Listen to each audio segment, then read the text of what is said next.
করতে চাই, কারণ সাকিব ভাই এরকম পারফর্ম করলে, এরকম ভাবে স্ক্রিনে আসলে আমরা যারা নতুন। শাকিব খান আমাদের ইন্ডাস্ট্রির জন্য এত বড় একটি নাম, যতই বলবো ততই কম হবে।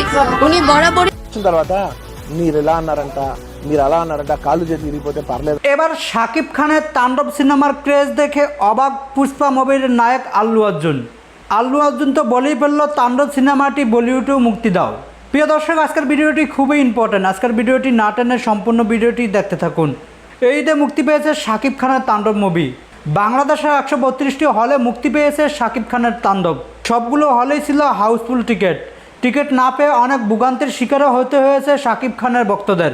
শুরু থেকে এই ছবিটির নায়ক এমনকি নায়িকাদেরকে নিয়েই চলেছে আলোচনা এমনকি সমালোচনা। এবার শাকিব খানের তাণ্ডব সিনেমার ক্রেজ দেখে অবাক হলেন আল্লু অর্জুন। আল্লু অর্জুন বলেন, আমি ফেসবুকে শাকিব খানের তাণ্ডব সিনেমার ছোট ছোট ক্লিপ দেখে অবাক হয়েছি। শাকিব খান একদম ফাটিয়ে দিয়েছে। শাকিব খান অনেক সুন্দর নিখুঁত অভিনয় করেছে। এই মুভিটি যদি বলিউডে মুক্তি দেওয়া হতো তাহলে এই মুভিটি 200 কোটি টাকারও বেশি আয় করত, এমনকি শাকিব খানও অনেক জনপ্রিয় হতো। যদি সুযোগ থাকে আমি শাকিব খানের তাণ্ডব মুভিটি বলিউডেও মুক্তি দেব।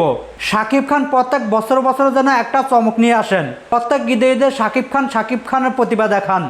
আমি শাকিব খানকে পার্সোনালি চিনতাম না, এই তো গত রমজান ঈদে শাকিব খানের বরবাদ দেখে বরবাদের প্রেমে পড়ে গেছি। তো এবার শাকিব খানের তাণ্ডব দেখতেও মিস করিনি। শাকিব খানের সাথে যুক্ত হয়ে কাজ করলে অনেক কিছু করা যাবে। এই ছেলেটার মধ্যে অনেক প্রতিভা লুকিয়ে আছে। এই ছেলেটা আরও বড় সুপারস্টার হবে। বাংলাদেশের মতন এরকম একটি ছোট কান্ট্রিতে এরকম হাই ভোল্টেজের সুপারস্টার আমি কখনো কল্পনা করিনি। এমনকি এই ছবির কোয়ালিটি ভিডিও এক কথায় অসাধারণ ছিল। শাকিব খানের অভিনয় এমনকি অ্যাকশন 100-90 তো দেওয়াই যায়। তো আমি দোয়া করি শাকিব খান আরও দূর দূরান্ত এগিয়ে যাবে।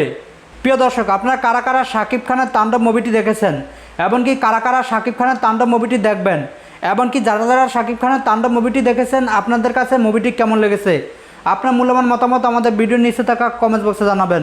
সকলে ভালো থাকবেন, সুস্থ থাকবেন। আল্লাহ হাফেজ। আসসালামু আলাইকুম রহমতুল্লাহি ওয়া বারাকাতুহু।